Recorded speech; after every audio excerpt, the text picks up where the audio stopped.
All right, folks, welcome back to the Property Couch podcast. And today we've got two amazing stories, real life couples going through the same decisions that people need to be thinking about as they plan their future. And guess what, folks? They came to us and said, we want to invest in property. And Ben, we said, don't do that. There's something else you need to consider first. What else do we cover?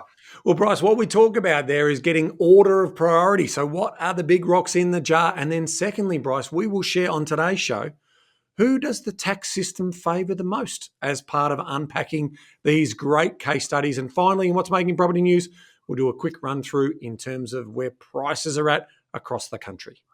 Ooh, who favours the most? Ben, I like that. Let's rip into the show.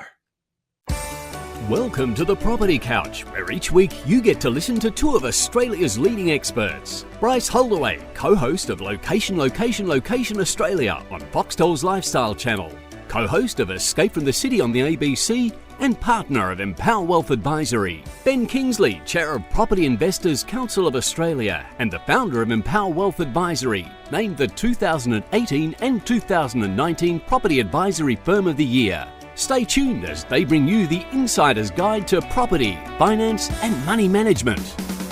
All right, folks, welcome back to the Property Couch podcast. Welcome back to you too, mate. How are you? Mate, I'm well, even though obviously Friday night I was a little flat. You must be stoked. Stoked for what? I mean, it's been a great weekend, mate. The Freo had a record-winning win. My boys went and met their hero, the great Jeremy Cameron. For those watching the YouTube, they can see the photo just popping up now. And of course, the Pies, you were playing Western Bull. I didn't see the result, mate, but I figured given you were the grand finalist, you probably won that too. So all three of us are happy, mate. We've all had a win. Yes, well, obviously you know the result. You know that we didn't win last week. We had the first loss since the 31st of March. So it's been a while since we've had a loss, but we had a bit of a loss. But I was driving home on Sunday from the basketball training for Harry, and I almost crashed the car. Like I heard that Freo had won by 94 points, and I thought Freo has never actually kicked 94 points. 94 points. How can they win by 94? Did the other team not turn up? Like, what happened? But then I thought, Bryce, I'll just jump on the co-pilot and I'll just ask, what is Freo's highest score? Because I think we'll just score about 141 points or something like that. So I thought, I'll go there. I'll see if that's their highest ever score that they've kicked. Well, it turns out that no, it's not. In fact, the highest score you've ever kicked, and you're like this, was 180 points. And you won by 112 points. And that just happened to be against my beloved Pies in 2005. Wow. Self-deprecating. At where was it? Patterson Stadium. So that's in Subi. Yes. I got all of that information off Copilot, but there you go. Copilot. Oh, mate, I feel terrible. I feel awkward. I did think that you'd won, so I just assumed. So that's. The kids go, "Are you going to watch?" And we were doing something on Sunday, and I went, "Well, I don't like."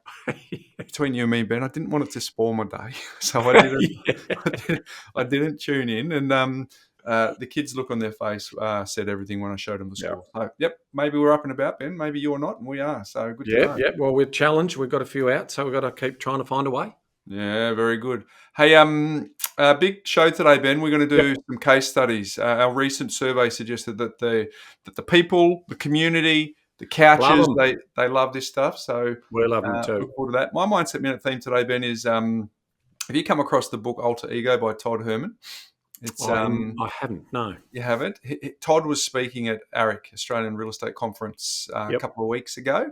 And I picked up on, I thought his talk was really great. And I think it's in a bit of a theme for, projecting yourself to get over the imposter syndrome. And so his book is largely imagining yourself being somebody else. So he quoted one of the great Stoics, I can never say it. Epictetus, is that going to work? Epictetus? Epictetus? Oh, well, that sounds like something you need a needle for, but Epictetus. This is what he said, invoke the characteristics of the people you admire most and adopt their manners, speech, and behavior as your own. There is nothing false in this. We all carry the seeds of greatness within us, but we need an image as a point of focus in order that they may sprout. That was Epictetus, Ben. So perhaps Freo channeled their inner sort of forward line prowess back to the days of Dunstall and Lockett, or back to Stewie Lowe, or something like that. I don't know what it is, but they channeled something. I think they had an alter ego on the weekend. But here's some of the feedback, right? The release of dopamine, that when we have this alter ego, helps us feel more confident and capable, allowing us to perform at our best. So research has shown that adopting an alter ego can help individuals overcome imposter syndrome and other forms of self-doubt. So why I thought this was good, Ben, is some of us have these money stories that we are telling ourselves based on our background and how we grew up, Ben. So I'm thinking that the alter ego might help those people so that they can project and focus on someone else. The author, Todd Herman, has these very sort of bespoke black glasses, Ben. So they're a bit like these ones for the YouTubers, but mine, they're big, thick black glasses, and he doesn't even need them, Ben. He's actually done that as an alter ego for what he needs to do in another space. Wow.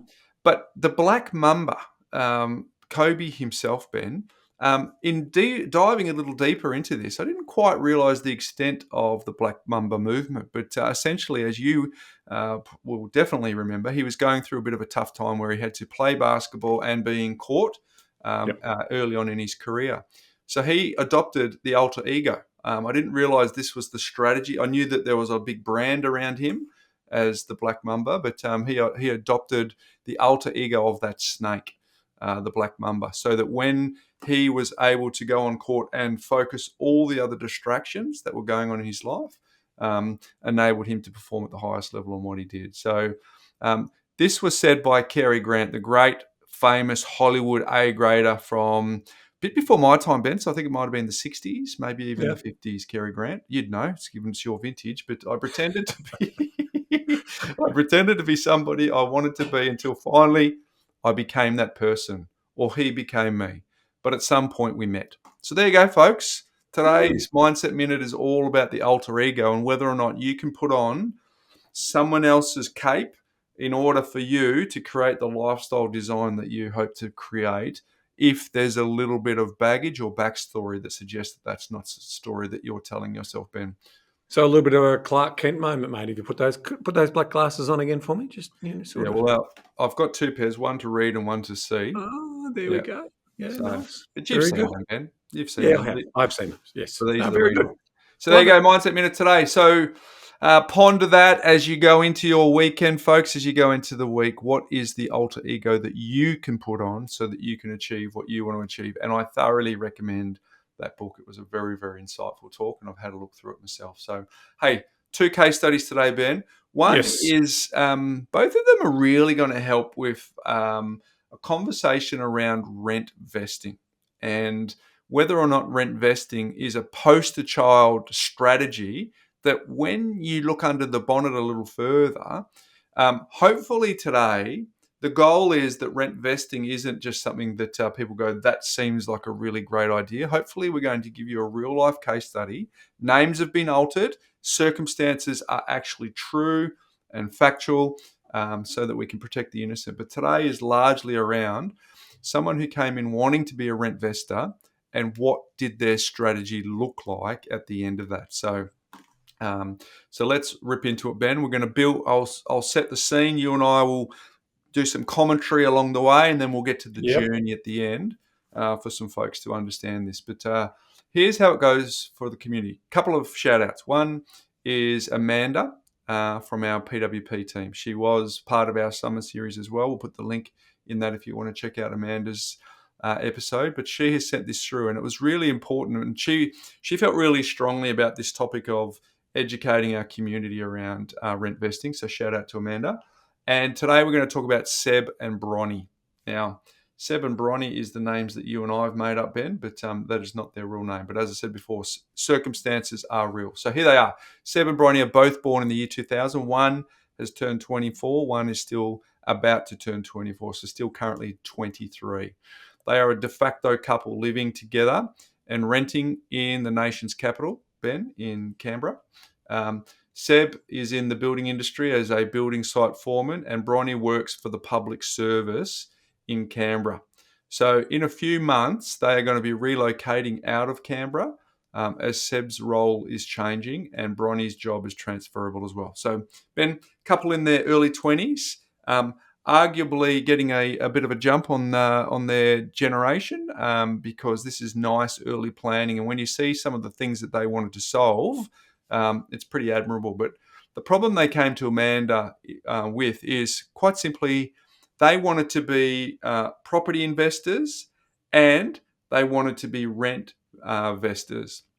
But the challenge that they were also facing is not only that, they actually later on want to buy a home that they want to live in. So there's a bit going on here, Ben.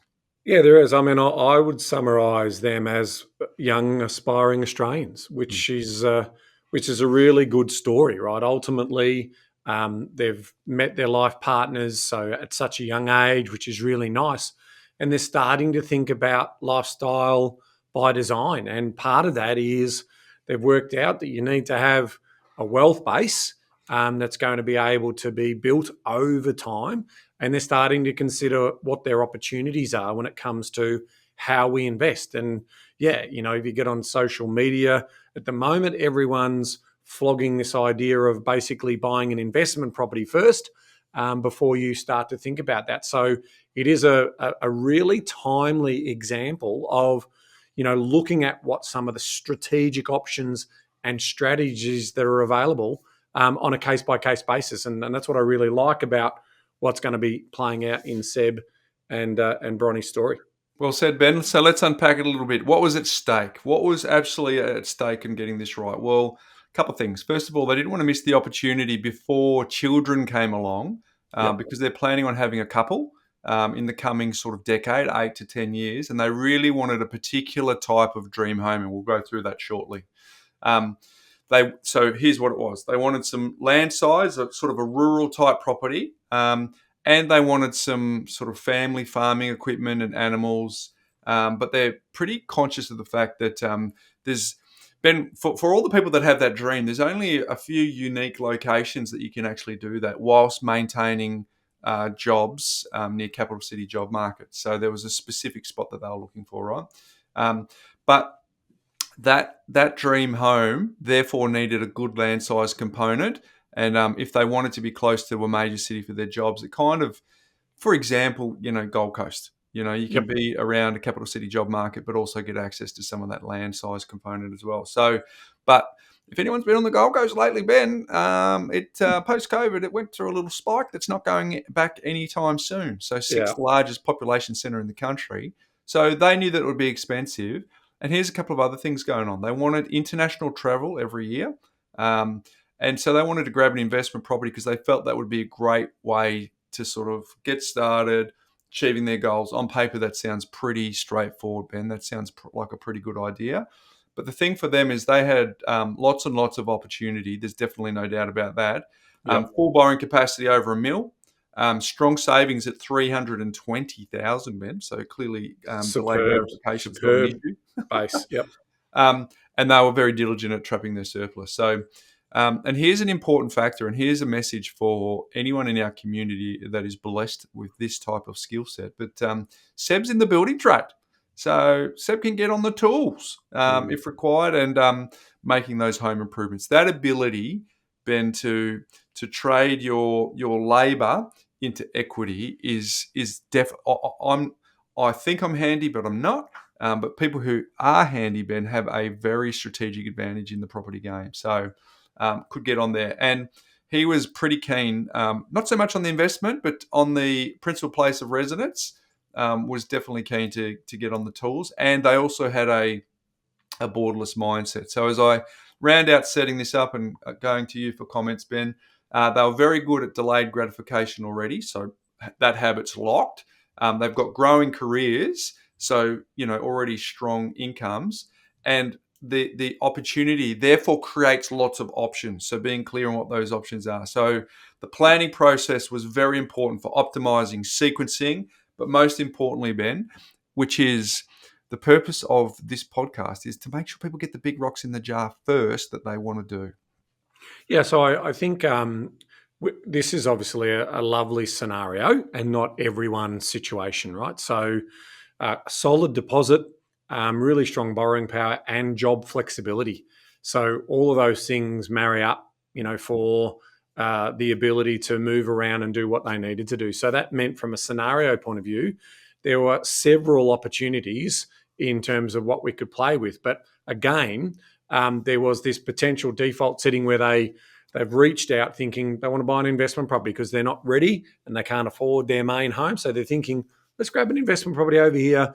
Let's see that grow very quickly, and then we'll grab the value gain and the profits that we've made out of that will eventually get us into our principal home. And I think that's why doing this work and running different types of scenarios is a really valuable exercise in terms of understanding what your potential is, given that there's so much opportunity available for Seb and Bronnie. So it's a good setup.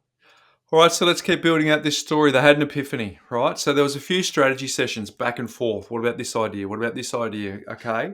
But then the penny drop moment for this particular couple was in fact, they're not going to rentvest. And importantly, Ben, they're not going to buy an investment property immediately.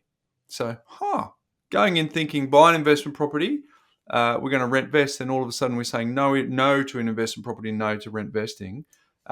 So obviously we need to put a bit more meat on the bone there. But the way they got to that conclusion was going through a bunch of scenarios. Okay, so here's some of the scenarios that Amanda explored. First of all was buying an investment property now.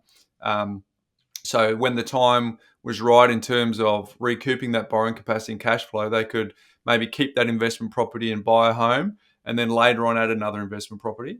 Or they could buy a home first and then buy investment properties later, or they could just buy an investment property that could be sold to fund the home and then buy another investment property. So as you can see, there's a few different sort of rabbit warrens that they went down for this outcome. But once they went through those scenarios, they came back to Amanda and said that the price point that they'd looked at for the dream home, where the borrowing capacity started at 1.2 million, just wasn't going to get them what they wanted, right? So that's the starting point here. That's the North Star that was super important, that they wanted to build all of their lifestyle around. And then once they realized that what 1.2 was going to buy them, they said that's not enough. In fact, they worked out very quickly that what they needed in today's dollars for that dream home was in fact another $500,000 more, 1.7. And at that point, at that epiphany, Ben, at that realization, then everything had to be put back on the table as to go, okay, how do we make this work? How do we make this scenario work? So they recapped on a couple of the options, and buying an investment property first was problematic for borrowing capacity to get that home at the higher price point. So the alternative scenario is this, Ben, and then I'll get your comments, right? So they'll buy a starter home, and the starter home is valued at 1.05 million. Not 1.7, hang in there, we'll get to there. Then they'll have children, and then later they will sell that starter home. It happens to be in this country at time of recording, Ben, CGT free to actually do that for your principal place of residence. And then they will buy an upgraded home for 1.7 that they wanted. And yes, we will factor that in, that the 1.7 will cost more in the future when they're actually going to make that money, purchase. So then they can start their investing journey. So, but Ben, I'll get your comments on this, but that was counterintuitive to both of them at first, because all of a sudden we've gone from let's buy an investment property and rentvest to no, let's not do that. Let's buy a starter home and worry about investing later. I think it just comes back to the definition of rentvesting, and there's a couple of definitions floating around there. We've mentioned this on recent pods, but let's just remind our community that the pure rentvesting sort of Chris Gray flagged years ago is that you'll continually keep moving around and you'll continually keep renting, and you'll just build a wealth base predominantly through rental properties on that journey, right? And so the old idea there is really that you can live where you want to live. In terms of the rent's going to be significantly cheaper than the big mortgage that you'd have to service, and you just put that that the difference between what the rental cost is and what the mortgage repayment would be, you basically make that work for you. And there's a lot of, the sort of new age property marketeers out there at the moment are sort of saying, look, if you don't have a big deposit, one of the best ways you can start as is be a rentvestor. So in other words, rent where you are, and because you don't have a big deposit, go and buy some really entry level type property around the country. So that's the sort of emerging sort of social media trends that we're seeing out there. That's not true rentvesting. That's just basically saying, I'm just going to deploy my capital in this environment. So coming back to what Amanda discussed with this couple is that, the idea of let's go and buy an investment property because we're not ready yet for our dream home, we can't quite get there. And then let's ultimately see whether we can use the equity in that property and go again. Well, these days with a 3% buffer rate, servicing calculators and borrowing power is really difficult in terms of being able to get there. So what was, rentvesting years ago was very attractive because of really high tax rates, which are also coming down, and also really strong borrowing power capabilities, is now being diluted through government interference. Then the reality is that this rentvesting idea should really only be for a small percentage of the population. And in this particular case, the realization here is, well, we just want to get to our dream home. What's the most effective and efficient way to get to that dream home? What we're talking about here is, well, let's just do a stepping ladder story, right? Which is Jane and my story. We bought our first home, lived in it, renovated it, moved up, bought another, et cetera, outside of the original home that I bought before I met my future life partner. So they're the types of scenarios that are really valuable when you're basically looking at doing property planning. And it's just not just about the investment purchases. It's also very, very much about the total picture and putting the big rock in the jar, which in their case was really clear about the North Star that Bryce mentioned earlier, which was that dream home in that great location. Yeah, good summary, Ben. So the counterintuitive to them was this, that the plan doesn't have them buying an investment property, folks, wait for this, till 2036. Okay? So we're saying you don't need to buy an investment property. If you want to get that big rock in the jar, you delay getting the investment property for another 12 years because there'll be some financial energy being focused on raising a family. There'll be some financial energy being focused on getting strategically positioned for this unique property that you want, close to capital cities with the additional land, getting what you actually want, right? So there's going to be some energy focused on that. So if they were then to buy an investment property somewhere in Australia, they're going to have a really good location property to live in. But in some parts where they want to live in the short term, that property is likely to grow faster, at least than some of these alternative investment properties that they're chasing.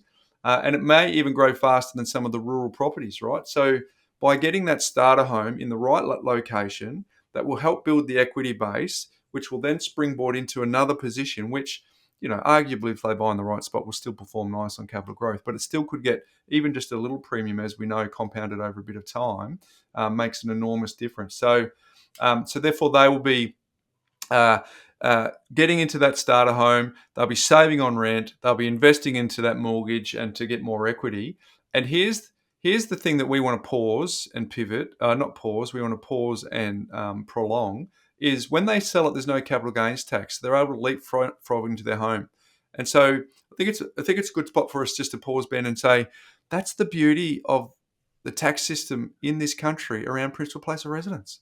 Oh, it's an enormous advantage, Bryce. The tax system rewards principal places of residence in an enormous way, in not only just the capital gains tax-free exemption that it gets, it also from, in terms of pensions and means testing and all of those types of things.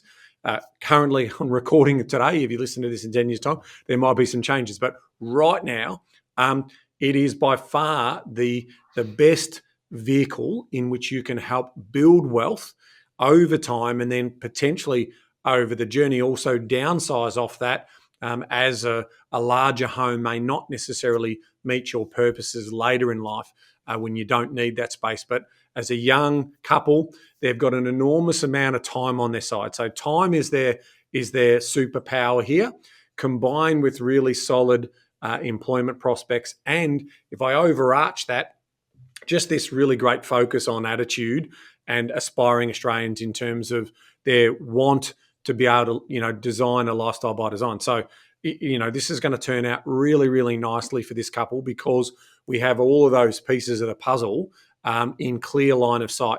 So it's quite a sensible thing by running these different alternatives and taking them on that journey of, which scenario and which strategy might be best for them, and then arriving at this final destination to sort of say, we're just going to do a starter property, your own home, and obviously with, Seb's ability as a builder, I mean, straight away, the little add value, cosmetic improvements, no kids, also not affecting the stresses, because any renovation, multiple decisions are being made. And so there's usually a lot of stress for people associated with it, and that's amplified by having young children. We don't have any of those. So this is a really clear story of focusing on buying the worst house in a great location and just beautifying it and getting the advantage out of that. And that in itself is going to compound the overall return that Seb and Bronnie are going to be able to achieve for themselves. And just to amplify your point there, Ben, that doesn't exist if they had gone down the investment path,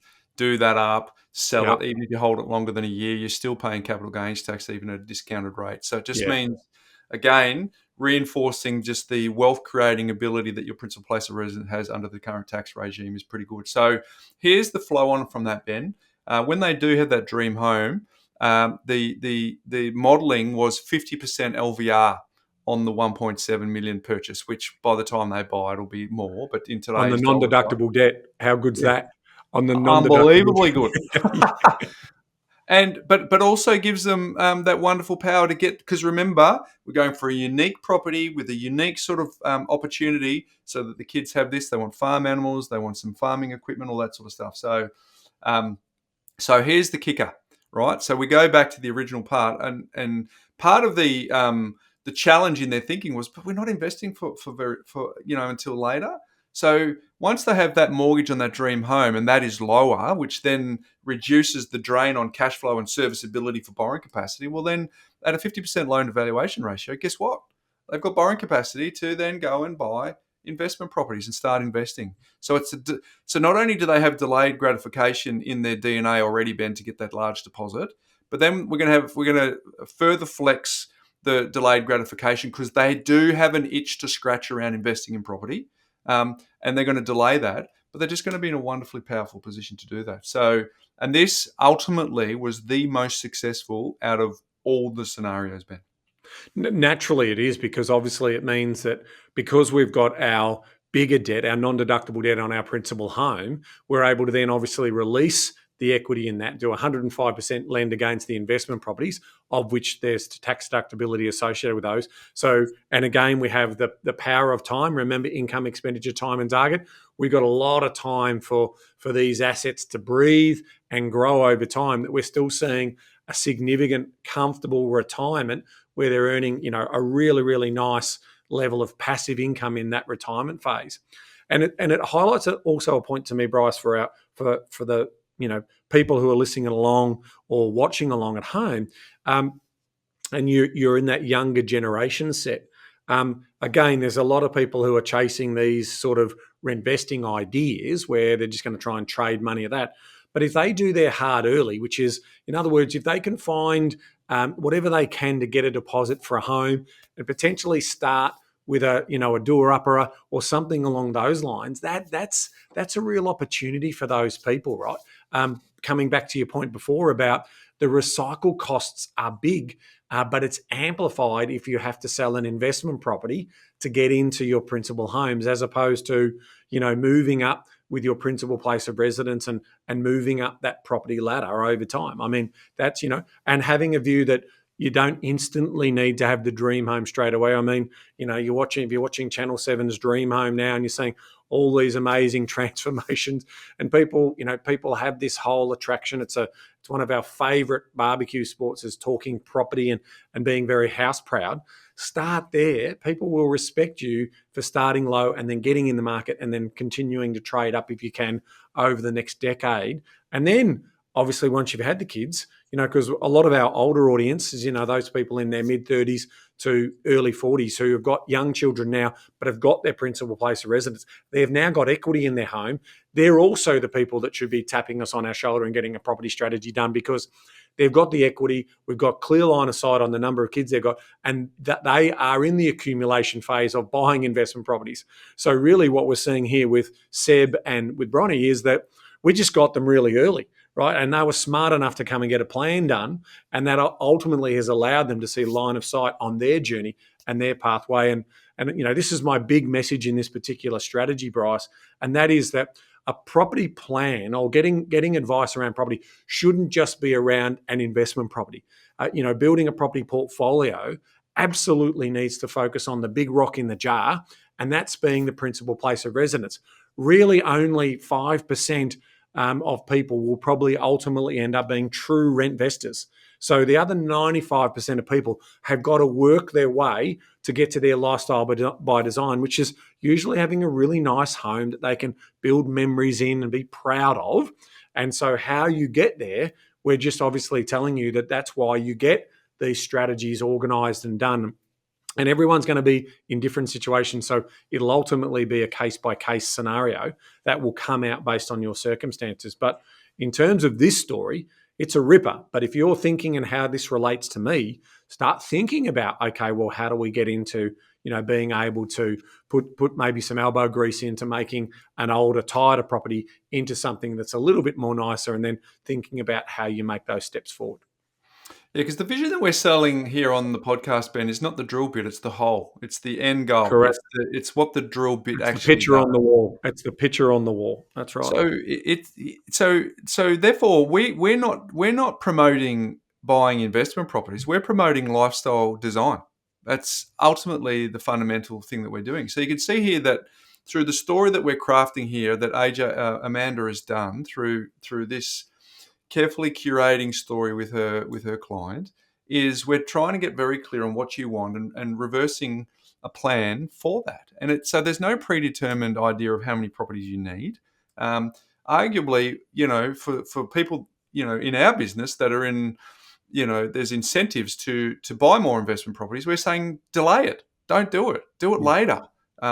Because ultimately, to your point, taking it one step further, we're putting the picture on the wall, but it's the hole that the drill bit is creating, not necessarily the drill bit that we're focusing on. So in the theme of lifestyle by design, and Ben, there's a wedding factored in, there's a honeymoon factored in. Seb wants likes his cars, right?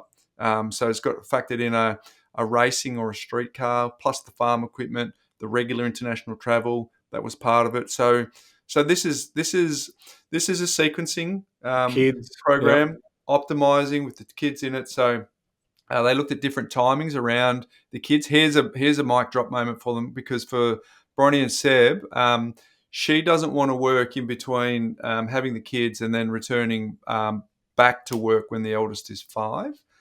So that would be a financial pinch point at that point. So we needed to make sure we manage that well through cash flows, looking at those. And having a starter home was the best way to do that. And then when she's after the back in the workplace, well, lo and behold, your borrowing capacity improves. That borrowing capacity was there. That's the trigger then to go and get the upgraded home. So, folks, can you see what's going on here?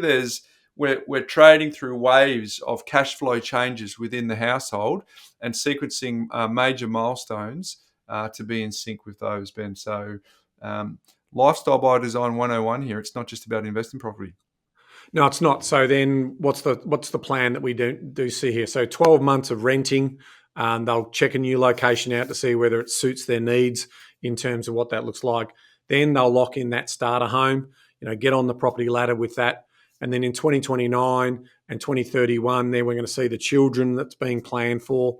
And that's initially earlier than they expected it to be, but still a good part of that particular story. And then ultimately follow up with a couple of investment properties. Bryce mentioned earlier, 2036 and then 2040. And so that means that when we then model all of that out, and considering that they are quite young, and remember, people their age won't get access to their super until 67. They might even increase a little bit higher, given how long we're going to be living for. They're going to also say that they'll be retiring pretty much in their late 50s and have some of that time available to them. So they'll be able to spend $120,000 per annum, or $2,300 per week in today's dollar terms.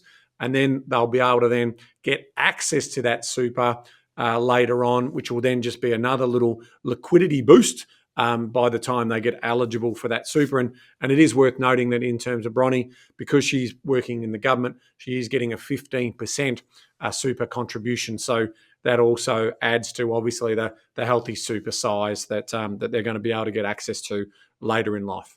So that's the tick, right? So they achieve the goal that they'll be chasing. But in terms of the internal transformation, first of all, it was a feeling that they needed to keep going with delayed gratification and had to put their personal goals behind their investing goals. That was a big transformation for them because once the starter home was demonstrated, this was the quote. They literally high-fived her through the screen with excitement.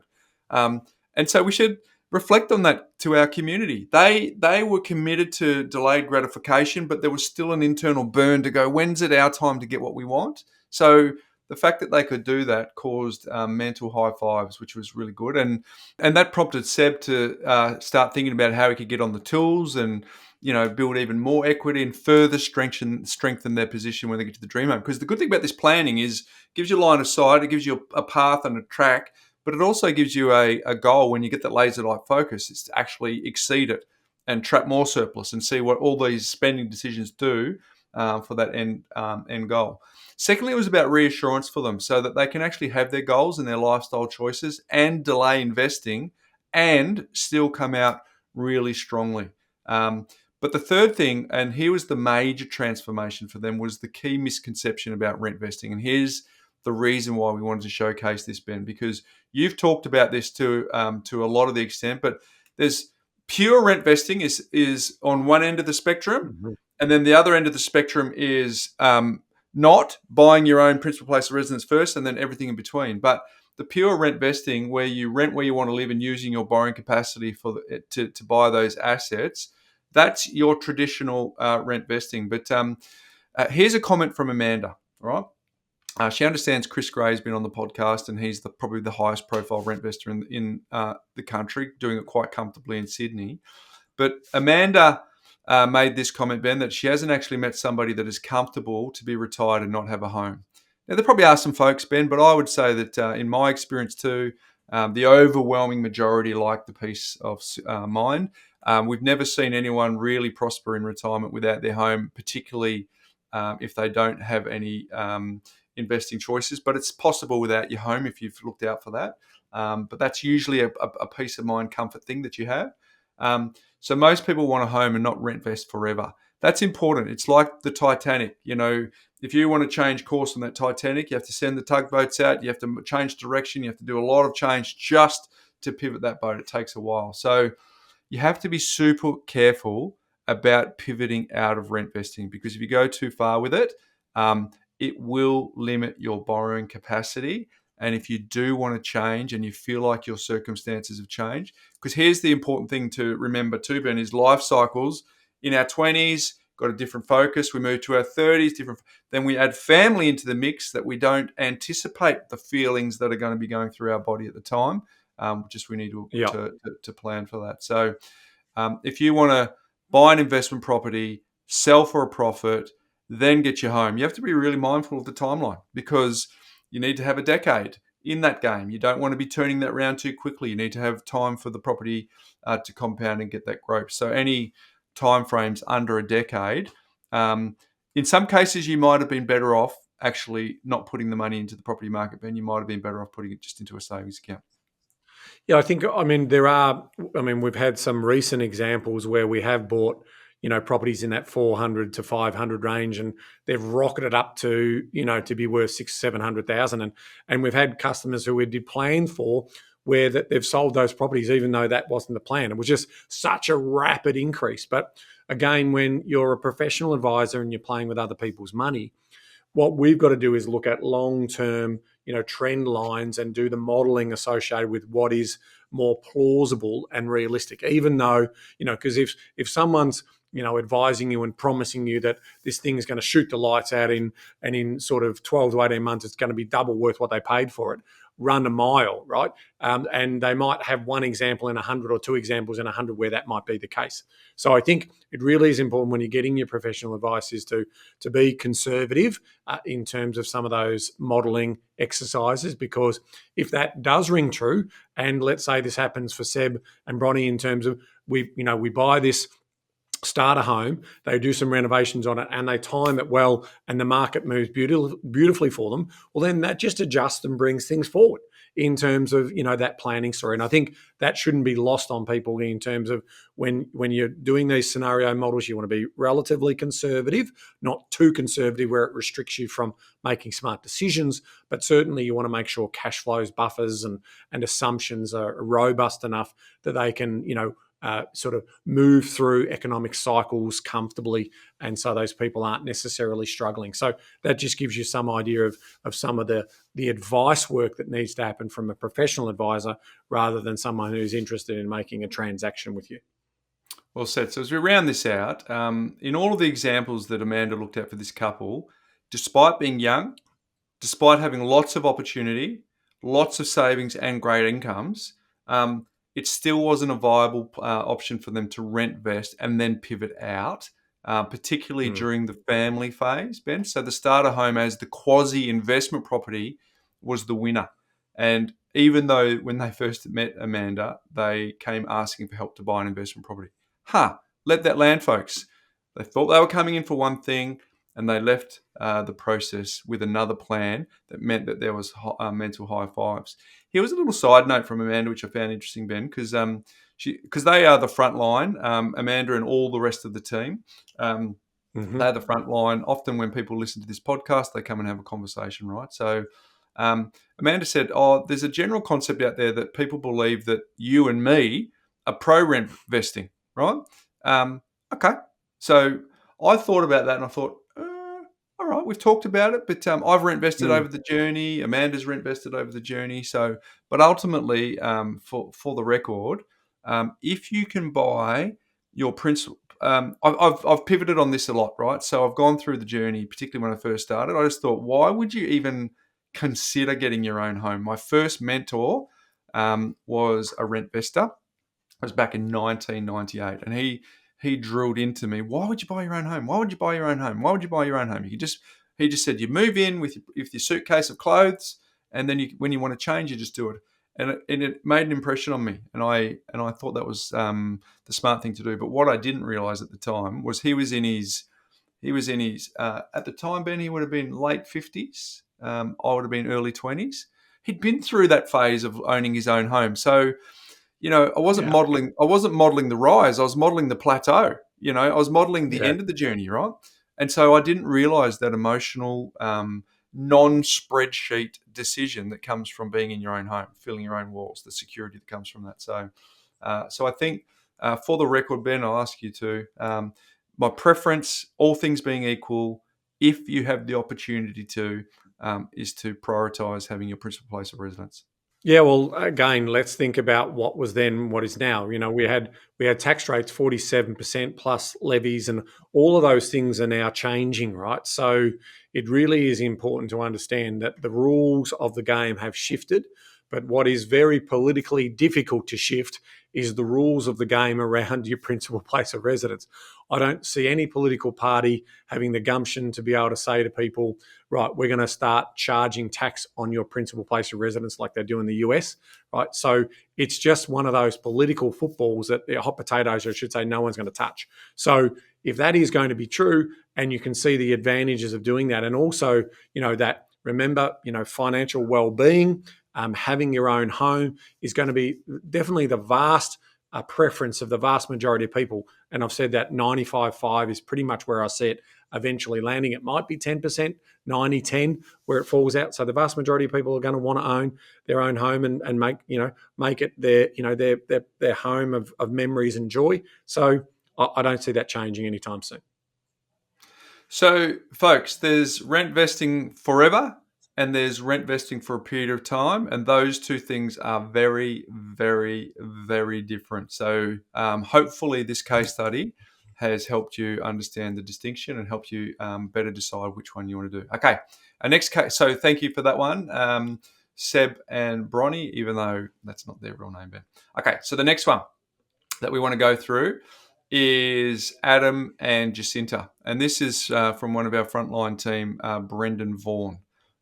Good story here too. So I'll set it up, Ben, and then we'll go through the commentary again. But Adam's 36 and Jacinta is 37. They're both successful professionals working in the finance and banking space. They had a very nice principal place of residence in Melbourne and 3 investment properties, and everything appeared to be going to plan. But then they had a baby, Ben, in August of 2022 that had special needs. So as a result, they had to rethink their priorities and their goals in life. So they made the call to move to the Surf Coast to be close to family support structure. They thought they were going to need special schooling, but as they went through the planning process, they found out that special need could be better supported. So the good news for them was that they could send their son to a typical school, so factored in standard private schools for the region, which was $7,000 to $10,000 per annum. So that's the backstory, Ben. So let's talk about what the problem was that they were encountering. They'd been doing well with their home and 3 investment properties. However, the reality is they didn't have enough buffer, folks. They didn't have enough buffer. The PPR, the principal place of residence loan, was causing the most pressure. And they didn't see the value in carrying a big PPR loan if it restricts lifestyle and their ability to look after their son. So well done on that for prioritising what needs to be prioritised. So they sold their home and one of the investment properties and moved back to the Surf Coast, where they are now renting to be closer to family. So the big question is, what now? Well, they had $250K in cash, but no home, and some equity in the remaining 2 investment properties. And if they bought a principal place of residence around the $1 to $1.2 million mark, it won't get them the house where they want to live. Common theme here, Ben. So because they were renting a house that was in the $1.8 to $2 million bracket, and that would have been cheaper, right? So the question is, do they buy investment properties knowing the 1.2 million entry point will be a lot more later? Happy renting for now, but when they're retired, they want to they want to live in a home and would consider downsizing to a $1.3 million townhouse, for example. But they need a plan they can stick to. And here's one of the things that was going on for this particular couple was normally Adam was able to solve this. I can work this out because in the finance space, in the spreadsheet, but Adam had paternity leave for a couple of months, wanted to take the time to reset personally, solidify their plans for the future and get the ducks lined up in a row. And here's an important observation. Mentioned that he'd been through enough restructures to know it's the older employees who get cut. So don't want to be reliant on his position as he ages. So as I pause for breath there, Ben, there's a bit going on for this couple here that they need to digest. But yeah, I mean, ultimately, the curveball has been with the arrival of their special son's needs, and I'm very similar with Jack, our firstborn, with achondroplasia, so he has dwarfism, and in terms of his development is a little bit more delayed than some, so we've had to make sort of some adjustments for that in our house and how we do things, and that that in itself was unplanned for. So I can relate a little bit in terms of Adam's and Jacinta's current situation. What I really like about this is that they're still thinking about, okay, that's the situation. They're the cards we've got. let's still make the very, very best of this. And I think it's a really smart move to move back towards family networks and all, and having that sort of connection there.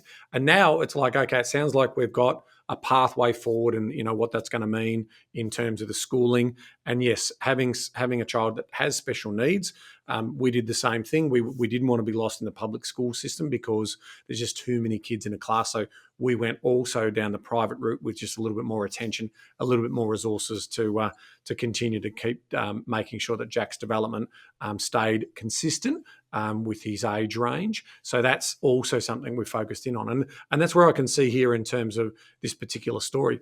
What I'm going to also compliment Adam on is that when you're so close to it, sometimes it's hard to see the wood between the trees because there's a lot of emotional attachment to that. So what I like about here is Adam's just put his hand up and said, I've done some of my own spreadsheet modeling and so forth. Like, I can't quite see the clearest pathway forward. There might be some line ball there. So I've gone and got a professional second opinion in terms of what that story looks like through speaking with Brendan on our team and doing that particular piece of work. That's what I love about this story, in the sense that, okay, so now that we've got someone who is able to ask some questions, get some understanding, help organise priorities, we will find a pathway forward. And that's ultimately what we're going to share with you right now. Yeah, 100%. So, and we always give better advice to others than we give ourselves, Ben, because when we give advice to others, it's logic only. When we give advice to ourselves, it's emotion and logic. And quite often that's a trade-off. So there was an internal challenge going on here too for Adam. He works in finance and always had a spreadsheet to look at his numbers, but came to us because he wanted what you just described, is that objective third-party view. So someone with a clear head to look at his numbers. And there was an inner frustration around not being able to work that out because in the past he'd been able to do that. So he did feel like he needed help. So here's what was at stake. Adam was really keen. Adam and Jacinta were both very keen to aim for a passive income at 50 of 120K. So when he worked off his own numbers, he felt like he needed a $3 million asset base and then liquidate at 50. So then put better yields into shares and private mortgages, but the property would do the heavy lifting initially. But so the biggest thing that they needed help was the plan. And it was also happy to be told, you may not like this, but this is what we need to do. What is the best way further? So he can breathe a bit easier. So the epiphany was, it was clear that they were going to have to explore lots of ideas before moving forward and evaluate those numbers. Was in a bit of shock around lending too, Ben, because we're able to go directly to Westpac to get 90% no LMI, but hadn't used an investment savvy mortgage broker in the past. And so what that did is went, okay, let's have a look under the bonnet, able to get 900K for the PPR and 650 in lending for an IP. But that was a real shock because hadn't looked at it for 2 years, but in 2 years it had children and interest rate movements. So it was really shocked at the change in that borrowing capacity. So here's a couple of scenarios that were floated around. One was rent vesting. There it is again, Ben. Mm-hmm. Then into principal place of residence, and then into considering commercial property. Because he was in the commercial lending space, looking at numbers all the time, thought that would be an option. But through the process, back and forward, realised that at the time thought that the commercial lending would be exclusive and independent of all the other lending. But when realised that wasn't the case, that quickly dropped off because, as you know, Ben, as well as many, commercial can be fruitful, but it's big deposits and bigger risk, right? So that became something that dropped off. So that was the first scenario. And then the second scenario was just simply to focus on the principal place of residence. And here it is, Ben. I'll get your commentary on this. The epiphany at the end of all of those scenarios that they were going through was to stop focusing on trying to be those clever sort of fancy strategies and instead just focus on the goal of having a very simple strategy and how to get there. Get the family home, put that rock in the jar, and then have a comfortable retirement. Took away all the noise, took away all the distractions, Ben, and got super clear on what they were trying to do and not chasing shiny objects. Yeah, and a big credit to them that, they'd done a lot of the heavy lifting up until the arrival of their son. So having 3 investment properties plus a principal place of residence, but then they've had to adjust that, which is adjusted income and so forth. So back to basics. So the plan is to sell one investment property in January of 2025. Okay, so leaving the remaining investment properties. And then obviously through selling that down, what does that do? It increases your borrowing power. And obviously the proceeds after tax will help in buying a significant big rock in the jar family home. And so we're going to buy that for 1.6 million in February of 2025. And then in September of 2028, once everything settles down and we've sort of got our pathway, we then go back to IP number 3. So adding to the portfolio, $800,000 property, targeted growth rate of 6.5, and then a yield rate of 3.5%. So that just gives you a sense of, where they ultimately sit. And then, okay, originally the target was by 50, effectively be, sort of retired in a technical sense. But ultimately, there's still going to be some choices around what that looks like. So they took action and in being able to put themselves into that particular situation. So that's a credit to them, isn't it, Bryce? It is, and they freed up that additional, to your point, they freed up the cash, got the bigger borrowing capacity, got the family home, and then they'll look to get that investment property later. So it's again, almost, if we go back to the first scenario we talked about at the top of the show, Ben, it's not about saying investment property is the priority now. It's saying investment property will play its role when it needs to play its role. And that might be in the future. And this is the same case here.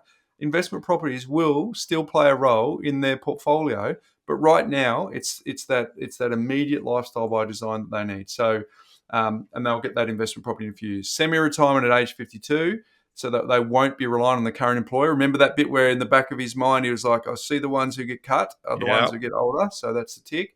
They'll get that 60K each from 2040, but they'll keep working part-time until the super kicks in. So again, just a strategy to land the plane safely, which is really important. So in the end, they achieved that they were going to rentvest, decided to rent and then purchase a PPR. So here's another, started rent vesting, decided not to. There was an alternative plan.